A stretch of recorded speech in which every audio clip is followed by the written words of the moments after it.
Georges Braque was born in 1882, died in 1963, so he'd be a contemporary of most of our grandparents, I think.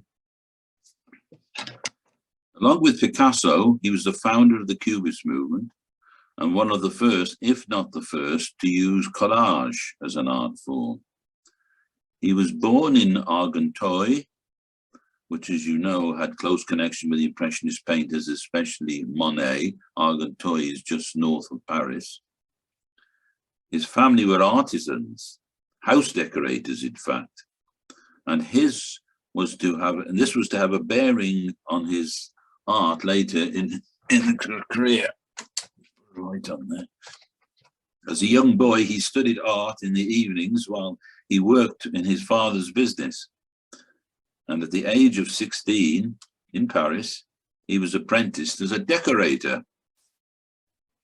The next year, he attended the Paris Académie Humbert until 1904. Now, we'd better have a little look at Braque as a young man setting out on his career.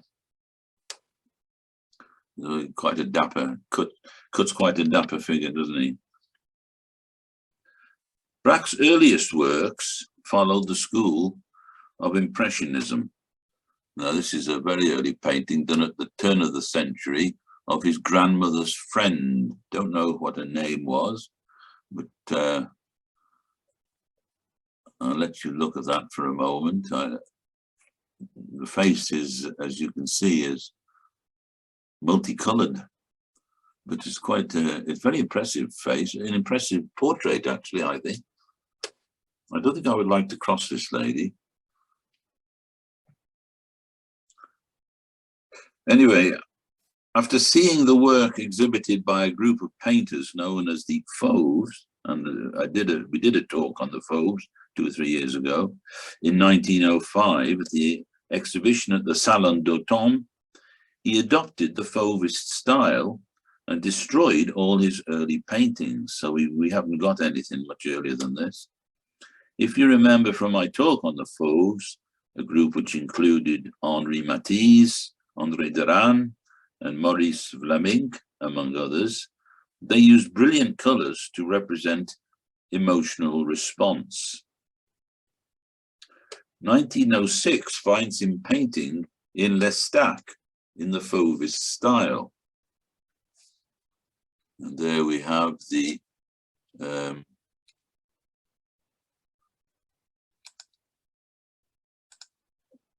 it's all right, I'm just admitting 2 more people. Right, and you can see that's clearly Fauvist, very colourful, no attempt at accurate representation of the scene.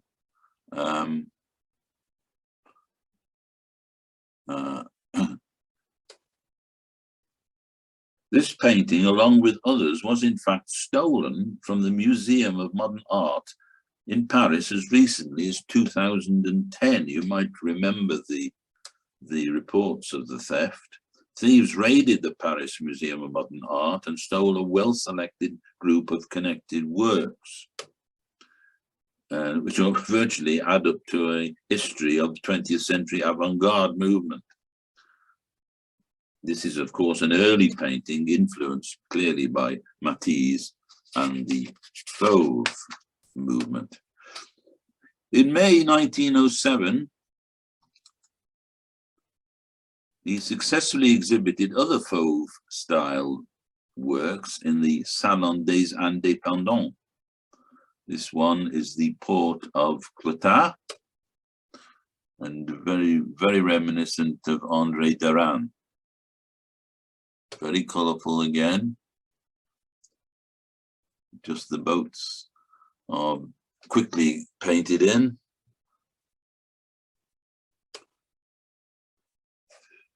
And then also Femme nue assise, the seated nude.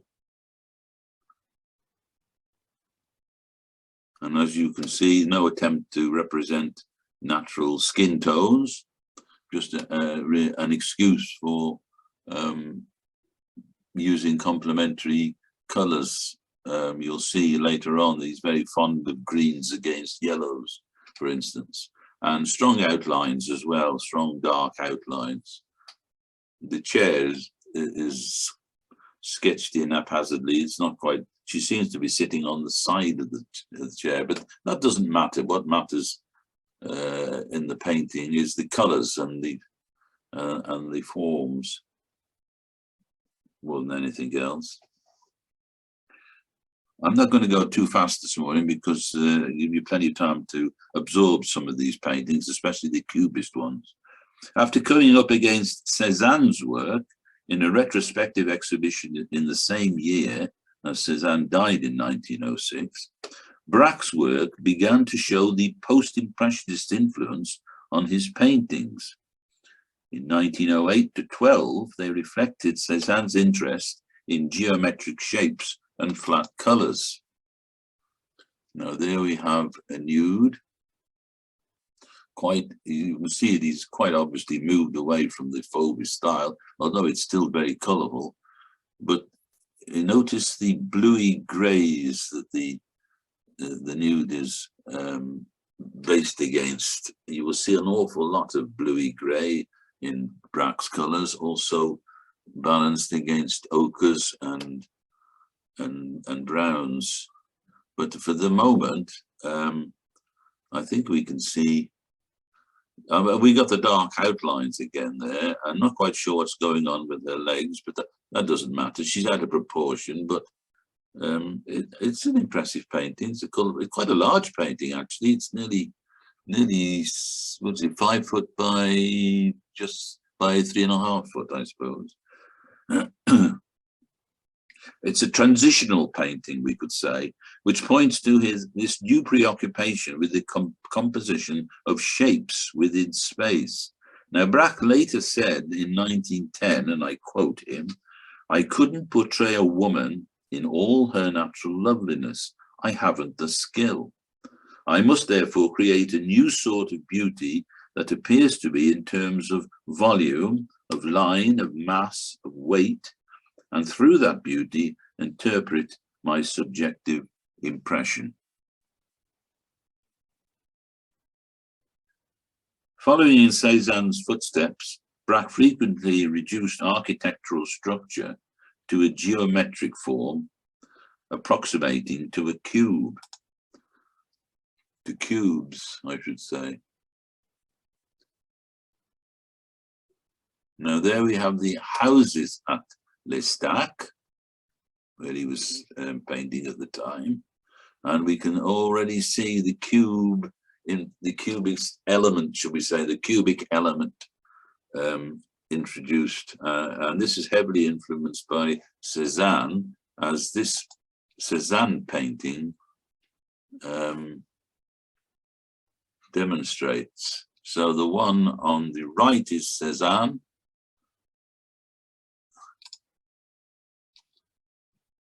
and the one on the left is Georges Braque. So Braque isn't interested again in representational.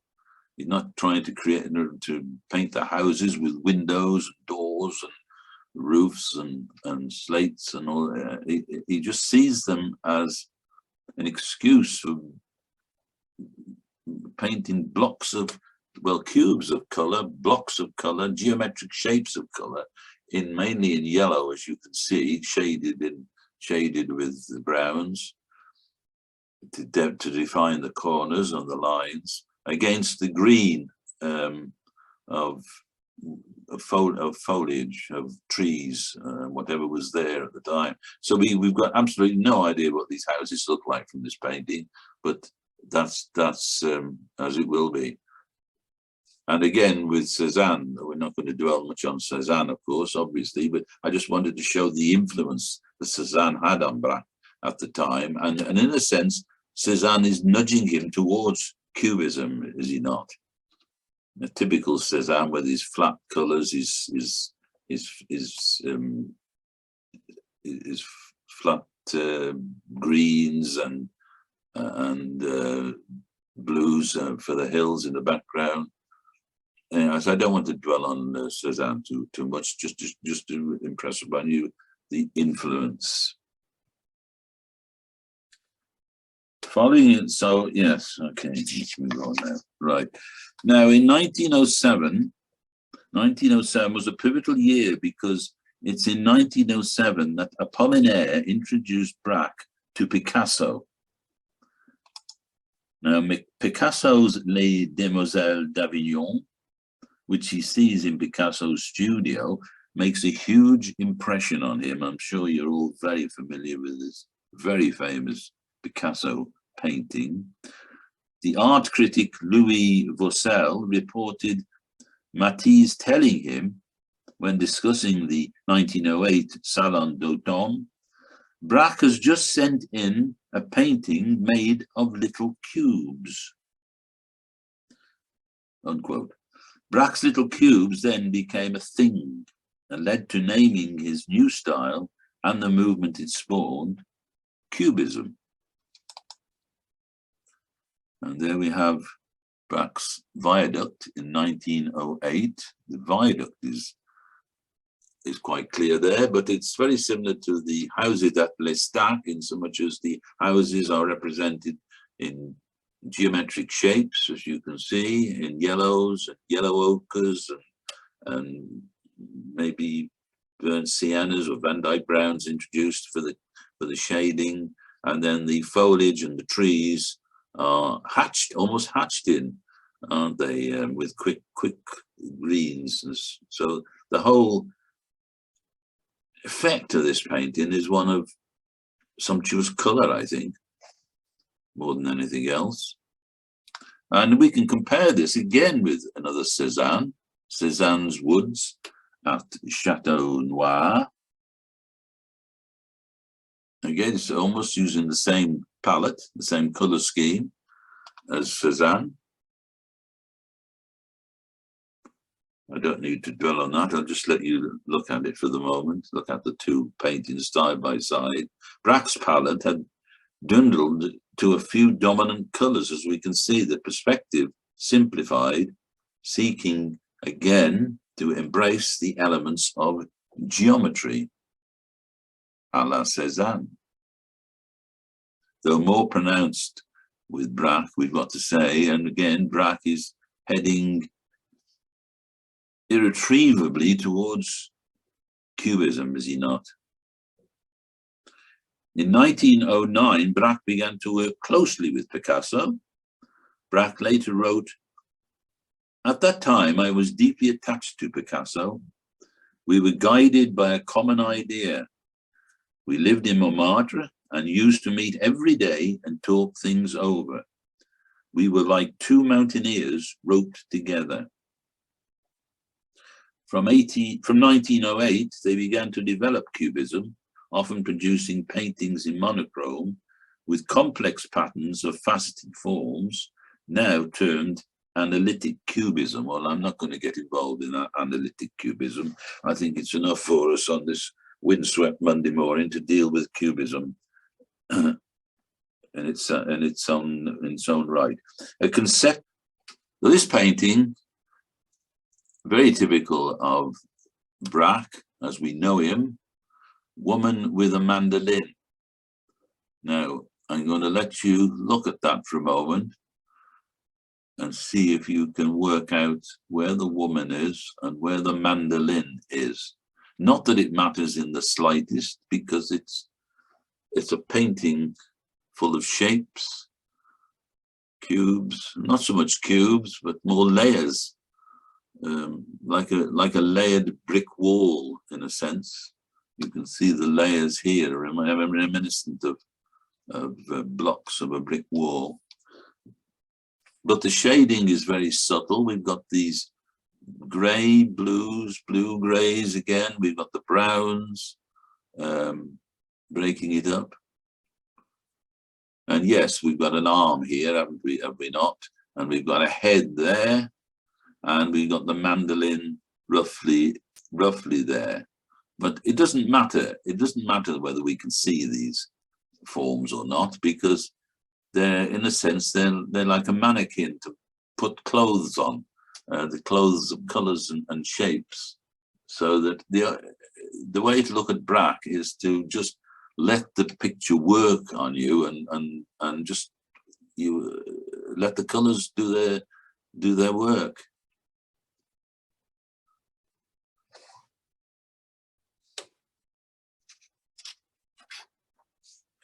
Right, now then we'll compare that to Picasso's Girl with Mandolin. And I think you'll see there that we can pick out the girl more easily in Picasso's case, and certainly the mandolin. It's not such a busy painting as Braque. Both were painted the same year, as you can see, and they were not much they weren't greatly dissimilar in size either.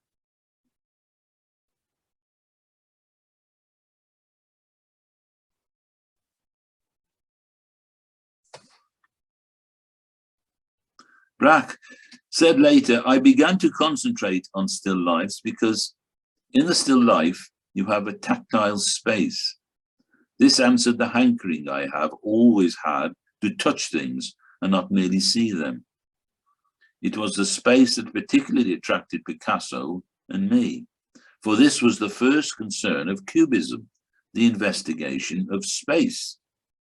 In tactile space, you measure the distance separating you from the object, whereas in visual space, you measure the distance separating things from each other.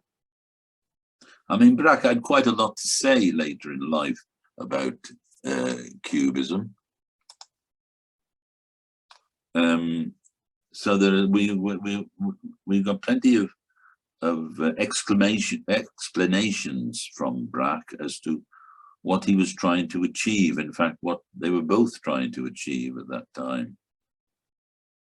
If we look at the next painting, Violin and Pitcher,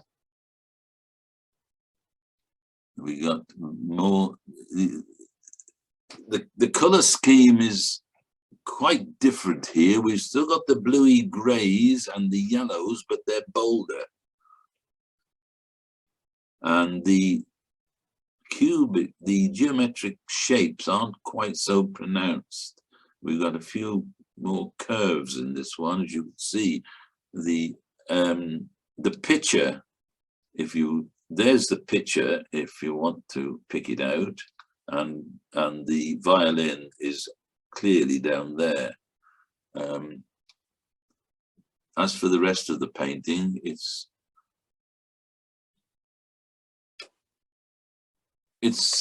just a celebration of greys and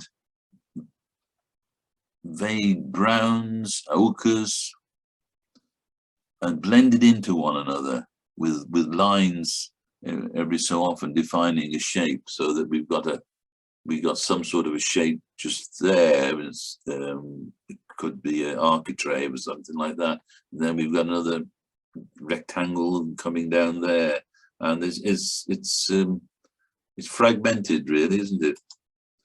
And in this painting, Violin and Candles, again, I'll let you look at that for a moment, and you can see if you can work out where the violin and the candle is, or candles. With its title of the painting is in the plural, so there's more than one candle in there. But again, we've got the bluey greys, not quite so blue this time, they're lighter greys,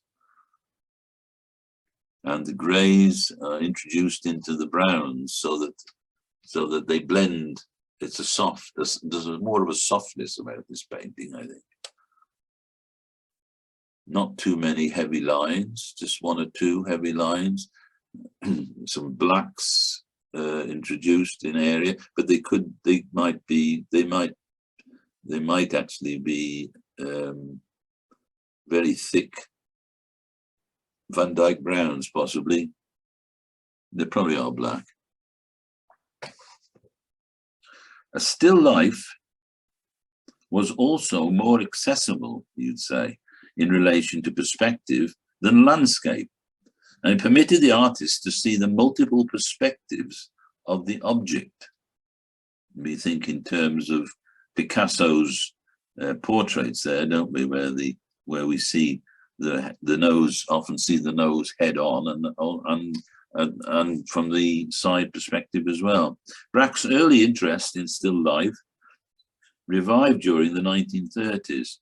He said, "I painted a large number of musical instruments, first because they lay all around me, they were at hand, in other words, and the musical instrument possessed the additional virtue that by touching it, it could be animated.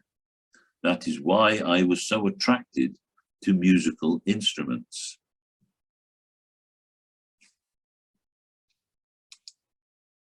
This one is called Mandora.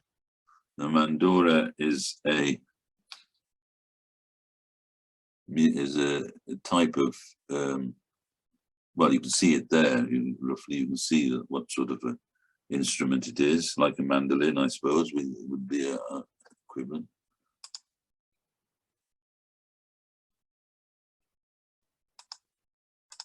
Right. Now, this is in Tate Modern, this painting, and the catalogue, Tate's catalogue reads, "He depicts a small stringed instrument called a mandora. The painting is made up of different geometric shapes, making it appear fragmented. This style suggests a sense of rhythm, matching the musical subject of the painting." Braque explained that he liked to include instruments in his Cubist works because their plasticity, their volumes related to my particular concept of still life. So that's that Tate catalogue is has written that. Now here we can see that again we've got the grey, we got the bluey greys. There's an element of green introduced into the grey in the bottom right-hand corner there, you can see. But it's the same palette in a sense, that the greys and yellow and ochres, I would say, but they're all subtle. They're very subtle colours. And I think they work very well. I think, as I said before, with Braque, you've got to stand back from the painting and just like it or not like it. It's as simple as that, really. It defies explanation. It's a question of, do I enjoy looking at that painting? And that's what you've got to ask yourself. Personally, I do. It gives me pleasure to look at that painting. I think we could say that about a lot of art, actually. Bottle and fishes. The bottle and fish is on a plate laid on a table with a drawer, we're told, having been dramatically fragmented to form a grid-like structure of interpenetrating planes. I'll leave you to digest those comments while you look at it. The traditional domestic subject matter and sober colours in this work may, it's suggested, be a reaction to Braque's earlier Fauvist works. So yes, the colours are stronger, aren't they? So that the whole painting is a bolder aspect. There's one very obvious bottle there, of course. I think there's a fish head there, possibly there, possibly there, and there's possibly, well, I don't know. I can't discern the table really. But as I said, it doesn't matter, does it? It's this is Cubist art. And you might say as well, this is abstract art, and you either like it or you loathe it. It's a bit like Marmite, I suppose.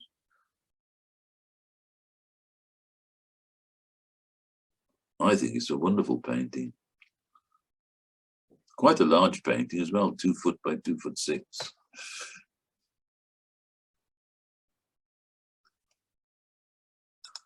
However, colour does reappear definitely in this work, Glass on a Table. This is a very small painting by Braque standards, 13 by 15 inches. Typically, he brings different perspectives together in one picture. The result is fragmentation and abstract. In this painting, Braque believed that by breaking up familiar items and reordering them, he could get closer to a true likeness of the object. So there we have Glass on a Table, very strong colors now. Van Dyke Brown, I think, is used, and burnt sienna probably. He's applied quite heavily in places, even Venetian red, I can see. And then green, he started to introduce green into these paintings in a subtle way. And I think we can quite clearly see the shape of the table, although the perspective of looking down on the table might be confusing if we were trying to look at it in a representational sense, which we ought to be doing at this stage. In 1911, Braque introduced lettering into his canvases because he said, being two-dimensional, letters lay outside space, and their presence in the picture enabled one to distinguish the objects that lay within the space from those that lay without. I don't find Braque's explanations very enlightening, to be perfectly honest, but for what they're worth, I quote them anyway. This is fruit, dish, and glass, and elements of collage in this. And what is interesting about this painting is we see the influence of his apprenticeship, if you like, or his very early career as an interior decorator. Look at the wood grain that he's recreated, both sides and at the bottom of this painting. We'll see this again before long.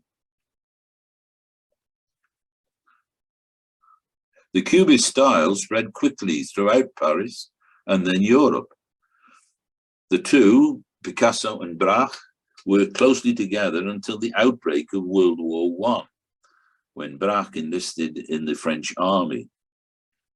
Before that, he had had a one-man exhibition in Germany. This painting is called Duo pour flûte. Braque paints a table drawer and rounded knob. Well, we can see the rounded knob right at the bottom of it, and you can see the writing, the letters that he's introduced. The stippled brush strokes in rich red browns and silver greys create a scintillating surface that contrasts with the matte effect of the wood grain triangle at the center right. Now there's the triangle. It's just plonked on there, isn't it? In a sense, it could be a collage almost. I don't think it is. The duo on the cover of the sheet music on the left may allude to Braque's marriage in 1912 to Marcel Lapre. We'll have to accept that explanation for what it's worth. I don't think it's relevant at all to this painting.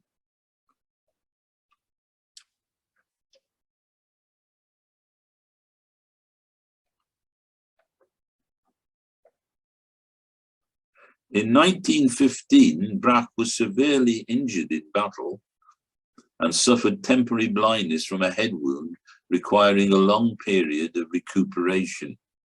He was twice mentioned in dispatches for bravery and awarded the Cross of the Légion d'honneur and the Croix de Guerre with laurels. He was consequently invalided out of the army and resumed painting in late 1916, this time on his own. So the collaboration with Picasso seems to have ended, you could say, been ended by the First World War.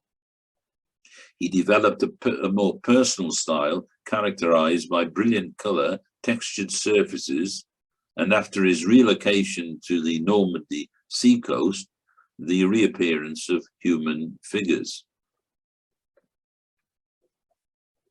He painted many still lifes during his lifetime, maintaining his emphasis on texture. He said, as an apprentice decorator, I learned how to use paint to suggest wood and marble. I mean, you can see the marbling effect in this painting. You can see it better in other paintings, I suppose. It's perhaps not a good example of that. So Braque and Picasso still remain friends, of course, but they were not working together from this point on. And he said, and I quote Braque again here, and I must add, Picasso learned through me how to create the illusion of concrete objects. He said, I prepared the background of my canvases with the utmost care, for it is the ground that supports the entire picture, like the foundation of a house. So there is a middle-aged Braque and a middle-aged Picasso. This painting is called Cafe Bar, painted in 1919. It's almost 5 foot by 3 foot. It's quite large, really. He described objects shattered into fragments, a way of getting closest to the object. Fragmentation helped me to establish space and movement in space. He adopted a monochromatic and neutral color palette in the belief that such a palette would emphasize the subject matter.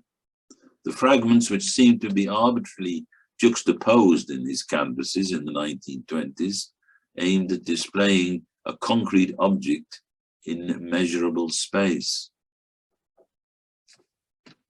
We can see the lettering again, Cafe Bar at the top there, and he's colouring now. These are far more colourful. The bluey greys have gone now, and he's introduced, the yellows are still there, but they've got a greeny hue to them now.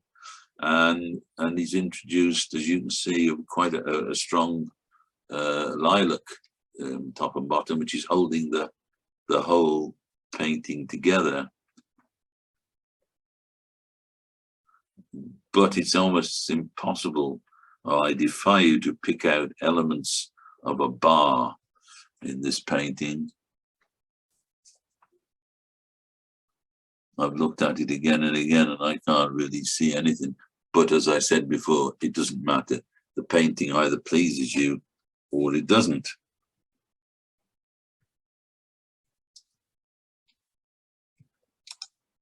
The marble table, similarly a very colourful painting. Look at these bright greens in the bottom left-hand corner, and juxtaposed with the very dark, almost dirty browns in the opposing corner there. And we can discern fruit here. There's definitely grapes and maybe an apple, and there's certainly some pears. And here's the marbling effect that I mentioned in the top left-hand corner. And there are other elements on this table that he's chosen to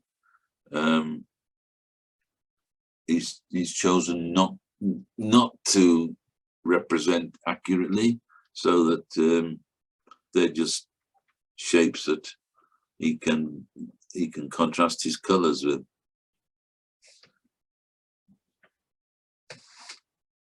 It's quite a large painting as well, 51 by 29 inches.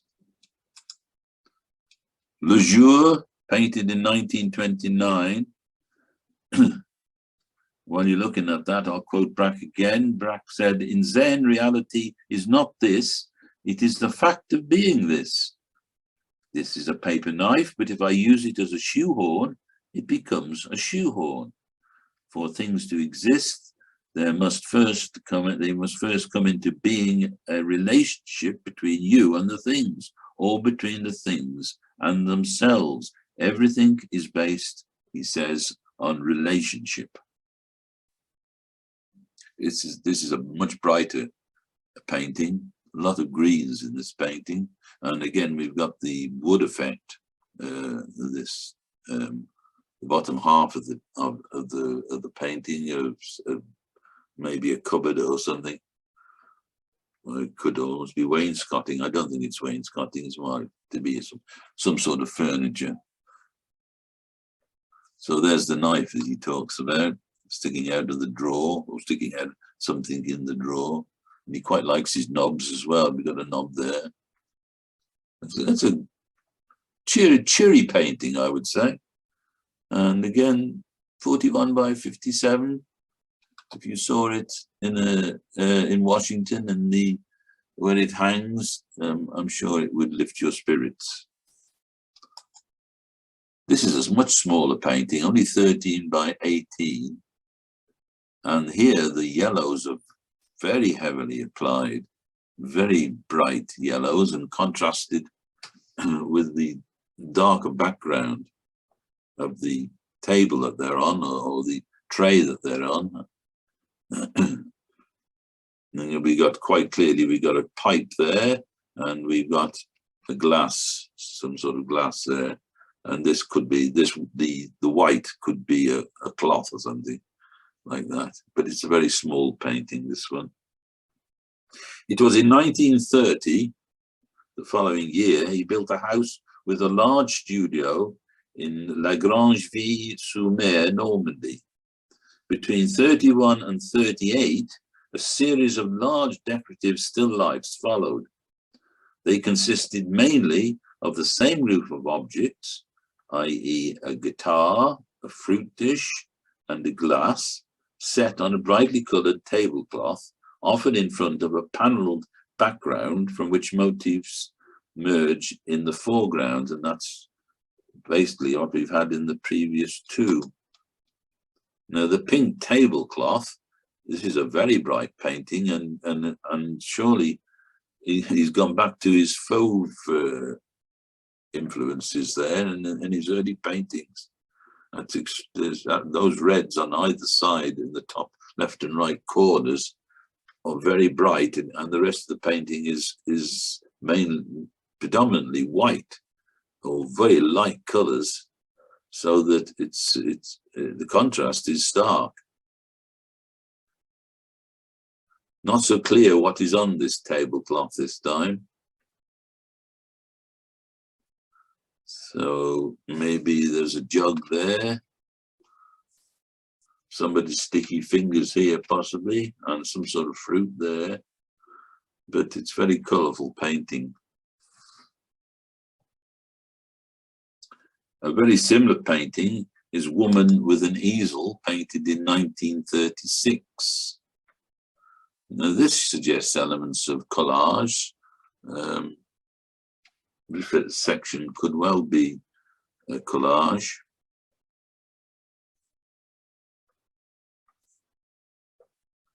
Both paintings are set in the artist's studio. It's one of about 10 paintings that depicts figures engaged in artistic activities. The pigments, by the way, are mixed with sand. He's introducing sand into the pigments now. And there we have the same idea, the same concept of the painting, only this time it's a duet. So that's a very similar figure that in the previous one, as you can see, but now there's a very definite piano there, and there's some music being held, sheet music maybe that she's singing from, and then we got the pianist on the right there. Again, 4 foot by 5 foot roughly. Let you look at that for a moment. In 1938, he paints his first studio painting, one of a series of 8. This is Studio with Black Vase.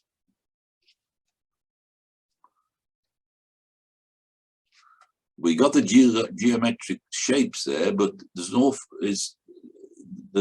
an awful lot more color going on in these paintings now, and not so much subtle shading. We've got the wood paneling again there, the wood effect there and there, but it's a bit, and then we got a palette there as well with 1 or 2 colors on it. So things are discernible, but it's a very busy painting, a very bright painting, lots of clashes of colors and complementary colors.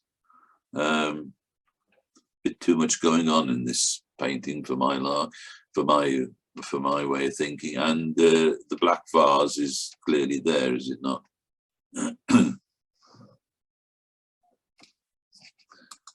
And this is Studio with Vase in front of a window. This is a quieter painting, I think you would say. The colors are less bold.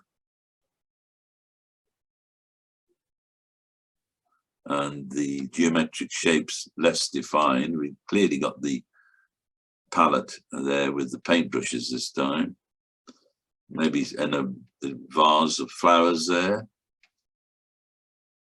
It's fun trying to work these things out, but it really doesn't matter, I don't think, at all. We've got some wallpaper over there. It really doesn't matter. And then again, this one is just under 4 foot by 5 foot.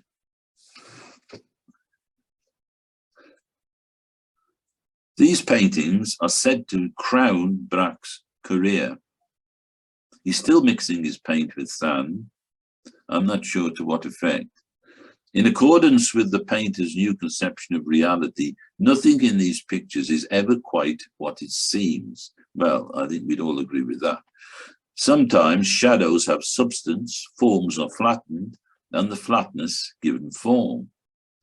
What should be opaque is transparent. Objects are only half indicated and merge or disappear, and lines frequently lead nowhere and define nothing. This element of metamorphosis is the strength of these canvases. Thus, we are not shown what a particular studio looked like, but instead offered a microcosm of the painter's professional universe. So he's using these elements in this, which he finds in his studio, to create the patterns and the forms and the geometric shapes and the contrasting colors of his canvases. So in a sense, they're a scaffold or a mannequin, if you like. They're a start, something to start with, and then his imagination takes them wherever they will. During the Second World War, he remained in Paris, producing paintings like La Patience. There's a woman playing Patience. This is rather a busy painting again. It looks as though she might have been painting drafts or playing drafts as well at some stage.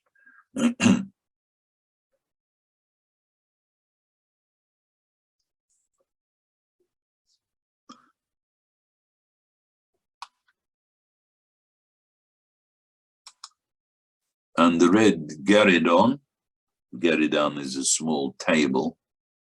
We've seen this before, this, what I referred to it as possible wainscoting, but it's certainly not. It's certainly a piece of furniture there. We saw it earlier in a painting, if you remember. Strangely enough, he calls it the red gueridon, but the gueridon is the wallpaper that's red. And this is a painting that measures 3 foot by 3 foot, painted during the war, the Second World War. In 1944, he began a series of paintings of 7 billiard tables. This is billiard table number 1. Typically, we are coming to expect now that everything is haphazard in this painting. The billiard table is quite evident there, but it seems to be broken at this point here. We've got a suggestion of a couple of cues down there, maybe, and billiard balls.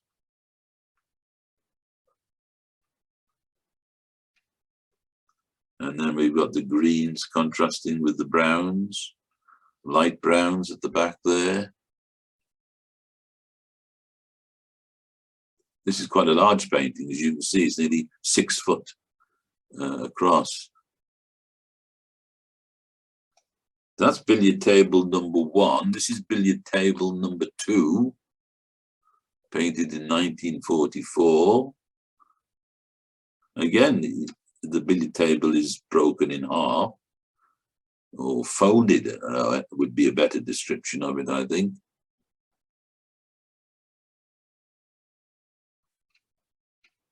More muted colours with this one.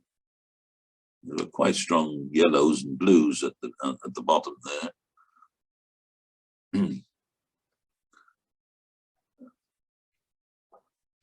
And also he painted billiard table number 3. Again, the billiard table, curiously, is broken in the middle, or folded again in the middle, I should say. This is I'm not.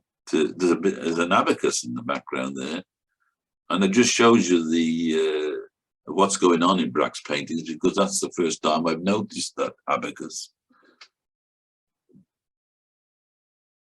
There's always something new to be seen in these paintings, and we've also got lettering. I'm not quite sure what it says. In fact, I can't tell what it says. But he's still introducing lettering into his paintings, and notice how he's either left the canvas bare in places and then put the cube, the billiard cube, over it, or he's painted it white, and quite a lot of white in the outlines in this painting. Now the Tate tells us, because this one is in the Tate Modern, as you can see, the Tate tells us the billiard table is a magisterial example of the late style of Georges Braque, with his subtle and characteristic colour harmonies of greens, greys and browns, and its free use of line, plane and descriptive detail, invoking an interior scene. The canvas epitomizes many of the qualities for which the French painter was revered in his lifetime. The series was begun possibly after the liberation of Paris in August. Certainly the sheer boldness and playfulness of the series stands in marked contrast to the typically more sober and smaller works that Braque executed during the years of German occupation. It is likely that Braque was partly drawn to tackle this subject by the challenge of depicting the imposing architectural form of a billiard table without recourse to traditional perspective.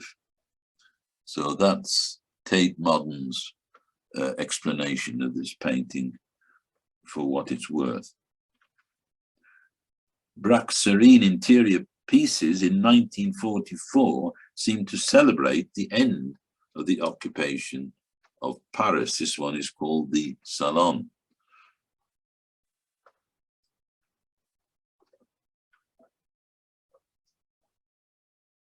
I'll just let you look at this one for a moment.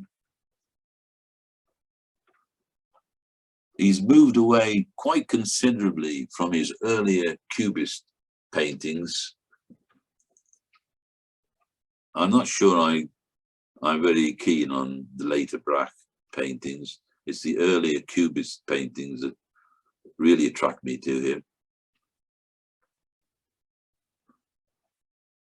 But that's a personal preference, of course. It's in 1949 he begins his first canvases with introducing Birds. This is Studio 8. He calls this Studio 8. And the bird is very obvious in this, but there's an awful lot of other stuff going on in this painting. It's dare I say it, it's to me, it's a mishmash of shapes and colors. Not doing a great deal, not pleasing me to look at it, particularly the bottom of the painting. That's I think we'd call that in Wales, we'd call that cowdle, wouldn't we? But he was suddenly drawn, if that's the right word, he was suddenly drawn to depicting huge white birds. Is another bird returning to its nest. The bird, of course, is barely discernible by its shape. I mean, its wings are there and its neck, and but what bird it is, I don't know, whether it's a swan or a goose or I don't know. And then we got this curious little face here, and it strikes me as being a face at the bottom there, with the eyes shut and maybe the mouth without a nose. And I don't quite know what this shape is. This black shape here is, who knows what that is.